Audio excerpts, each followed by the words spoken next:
Well, there's a reason everyone struggles to memorize Scripture, and I am included in that group. Memorizing is hard, but the real secret, if there is one, is simply this: repetition over time. I get that from an alumnus of Southern Seminary, a friend of mine, Pastor Andy Davis, who has published a little booklet on Scripture memory. He has memorized 42 books of the Bible, and he claims that he does not have an exceptional memory. Now, the first word of encouragement from that is, he says, I cannot quote 42 books of the Bible to you. He doesn't have full recall of 42 books. Because after he does his process of completing the memorization of that book, for 100 days afterward, he repeats it once a day, so 100 times. And then he moves on to another book. And once he does that, he stops reviewing the book he just finished.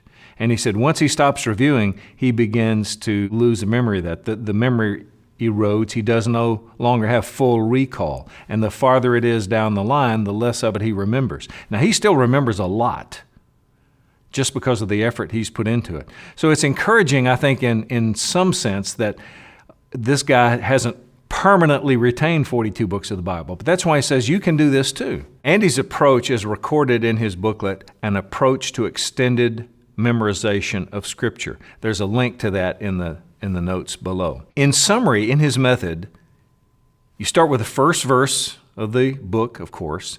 You read it aloud 10 times. Then you cover it and try to quote it from memory 10 times, looking at it as you need to. Then you're done for day one. On the second day, you review first. So you try to recite that first verse 10 times. By the 10th time, you've usually got it cold. Then you go to the next verse and repeat. You read it aloud 10 times, and then you cover it and try to recite it 10 times.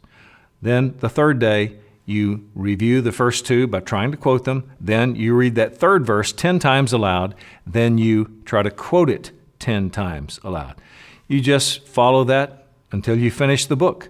And he spends no more than 15 minutes a day doing that. Through this method, over years, he's memorized 42 books of the Bible. But you know what? If you memorize one verse a month, one verse, it's 12 verses a year, you're way ahead of almost every Christian. So whether you use Dr. Davis's method or whether you use one of the popular scripture memory apps to help you. A few years ago, I went through the iTunes store and found every scripture memory app that was there, evaluated them, sorted them down to the top 4, and then finally settled on one, which I try to use on a regular basis. And so if you want an app like that can help you wherever you are, it has so many ways of reading it to you if you're in the car, for example. So really, where there's a will, there's a way. The real secret is the desire and the commitment.